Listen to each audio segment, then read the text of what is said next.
As Andrew 24. Saya baru saja kehilangan ayah. Sedih sekali rasanya. Bagaimana menghadapi kenyataan ini? Hai, salam hebat, luar biasa. Bagi Anda yang pertama kali menonton channel ini, silakan subscribe dan tekan loncengnya supaya Anda bisa mendapat notifikasi apabila ada video-video baru publish di Andrew Ho channel ini. Terima kasih. Sebelum saya menjawab pertanyaan ini, saya ingin menegaskan bahawa di Andrew Ho channel ada satu video yang pernah saya bahas tentang bagaimana mengatasi masalah, situasi sewaktu Anda berada di titik terbawah. Anda bisa rujuk ke video itu karena saya sudah membahas dengan sangat detail sekali. Hari ini saya akan fokus kepada 3 prinsip dan 5 langkah bagaimana Anda mengatasi atau menghadapi krisis dalam kehidupan Anda. Krisis yang saya masukkan di sini adalah seperti kehilangan orang yang kita cintai, putus cinta, gagal pernikahan, kehilangan pekerjaan atau konflik di keluarga. Ini adalah masalah yang lebih serius dibanding dengan masalah-masalah yang kecil. Kita harus akui bahawa dalam hidup ini penuh dengan perjuangan. Sering akan terjadi masalah atau krisis yang tiba-tiba hadir di depan kita. Kita tak bisa lari dari masalah atau krisis itu. Kita harus menghadapinya. Dan krisis inilah selalu membuat kita hilang arah, hilang fokus, membuat kita sakit hati, depresi, bahkan ada orang ingin membunuh dirinya. So, bagaimana untuk menghadapi krisis ini? Saya di sini ingin bagikan 3 prinsip dan 5 langkah bagaimana kita mengatasi sebarangan krisis yang terjadi dalam kehidupan kita. Ada 3 prinsip dasar. Yang pertama adalah menerima dan mengakui krisis itu. Apabila sesuatu krisis itu terjadi dalam kehidupan kita, contohnya kehilangan pekerjaan, orang tua telah meninggal dunia, perceraian, kita harus terima. Kita tak bisa lari dari masalah itu. Kita tak bisa seperti ostrich atau burung unta, di mana dia kepala dia masuk ke dalam padang pasir dan mengatakan dia tidak melihat apa-apa. Kita tak bisa lari dalam masalah. Kita harus terima dan mengakui, aku sedang menghadapi masalah itu. Ini adalah satu langkah yang positif, yaitu kita berani untuk terima apa adanya. Yang kedua, prinsip kedua, kita memikul tanggung jawab.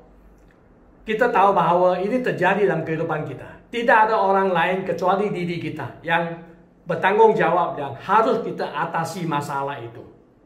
Kita tak bisa mengatakan itu salah orang lain.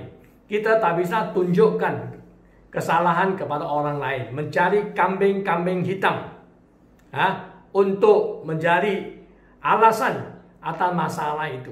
Kita harus tahu, mungkin ada orang yang melupakan penyebab atau faktor-faktor lain yang menyebabkan terjadinya krisis ini. Tetapi kalau dia sudah terjadi di hidup kita, kitalah yang bertanggung jawab sepenuhnya. Kitalah yang harus menghadapi dan mengatasinya. Tidak ada orang lain. Prinsip yang ketiga adalah kita harus membatasi lingkup krisis. Banyak orang apabila masalah atau krisis terjadi di keluarganya, di hidupnya, contohnya dia sudah putus cinta, dia akan membuat masalah itu lebih besar lagi. Dia akan menceritakan kepada sesiapapun di sosmed. Dia akan membesar-besarkan perasaan dia, emosinya. Akhirnya semua kampung, semua dunia tahu dia sedang putus cinta. Itu tidak akan membantu menyelesaikan masalah, bahkan membuat keadaan itu semakin parah. Ingat, krisis itu terjadi, dia merupakan sebahagian daripada kehidupan kita. Kalau contohnya putus cinta, itu ada sebahagian daripada kehidupan kita. Aspek pencintaan, orang tua meninggal dunia, itu ada sebahagian dari hidup kita.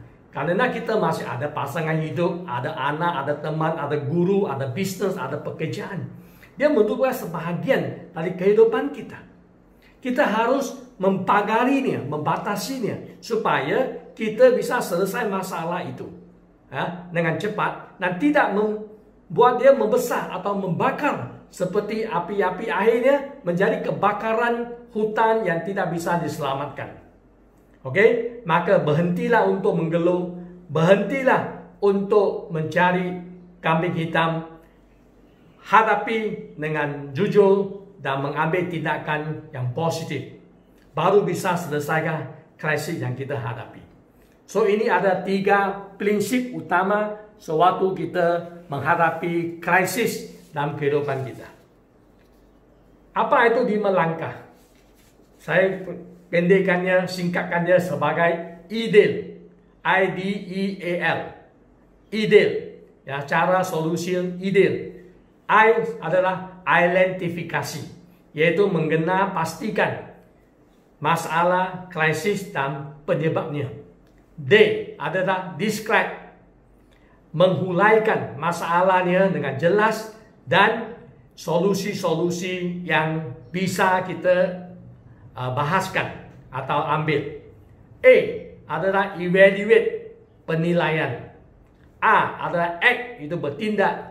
Dan L adalah learn and move on, belajar dan teruskan kehidupan kita. Contohnya, saya bisa bahas contohnya. Kalau seseorang itu sudah kehilangan pekerjaan, oke, kita harus mengenal, pastikan masalah itu. Ya, memang aku sudah kehilangan sebuah pekerjaan yang saya sudah kerja 20 tahun. Dan penyebabnya adalah pandemik COVID, menyebabkan pabrik saya tutup, perusahaan bangkrut. Itu adalah sebuah kenyataan. Dan Anda describe-nya, uraikan dengan jelas. Ini adalah masalah dunia, masalah di Indonesia, bukan masalah saya sahaja. Nah, solusinya bagaimana? Saya harus mencari pekerjaan baru.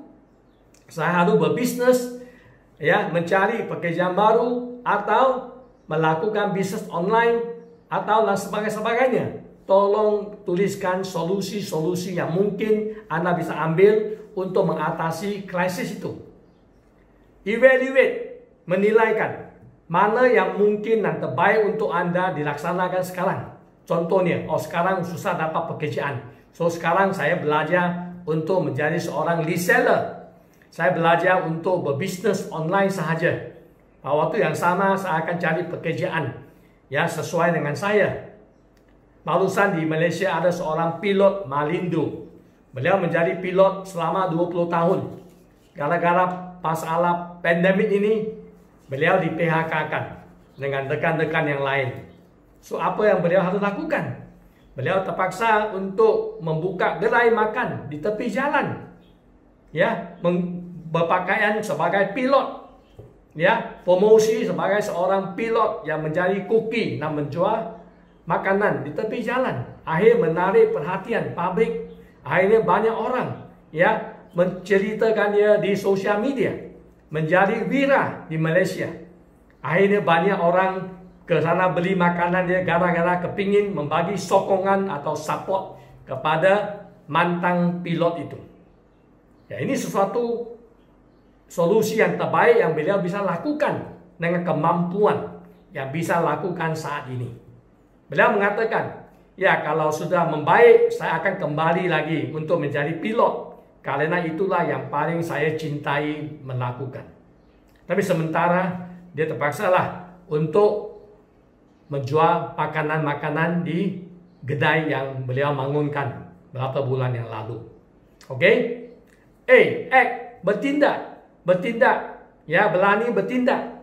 Jangan pedulikan gengsi. Saat ini soal hidup dan mati. Kalau dia tidak buka kedai makan, bagaimana dia bisa ada penghasilan untuk menutupi belanja atau expenses puluhan juta per bulan? Bapak Ibu sekalian, bayangkan ya. So tak ada masalah muka atau gengsi. Ini adalah soal hidup atau mati. Selagi kita jalankan hal ini dengan jujur, ikhlas dan tidak haram, ini sesuatu yang luar biasa.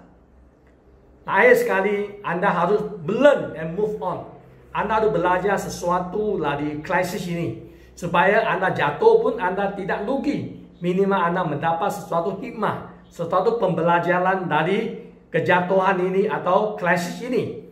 Dan setelah itu Anda move on. Karena Anda tahu life has to go on. Anda tak bisa stuck di sana. Karena masa depan masih panjang lagi. Ya, hidup harus diteruskan. So Anda harus melangkah ke depan untuk melanjutkan kehidupan Anda. Sahabat sukses, ingat, krisis dalam bahasa Tionghoa adalah bahaya dan juga ada peluang. Setiap krisis pasti ada peluangnya. Oke, semoga krisis Anda hadapi saat ini tidak peduli apakah Anda kehilangan orang tua atau kehilangan pekerjaan atau putus cinta. Gunakanlah krisis ini sebagai satu pembelajaran yang positif yang bisa meningkatkan kemampuan kita ke level yang lebih tinggi supaya Anda bisa mencapai sesuatu tingkat pencapaian yang luar biasa dibanding dengan sebelum. Kalau Anda siap untuk berubah menjadi lebih baik, saya yakin dan percaya setiap krisis yang terjadi dalam hidup Anda pasti akan membawa Anda ke level yang lebih tinggi. Selamat berjuang!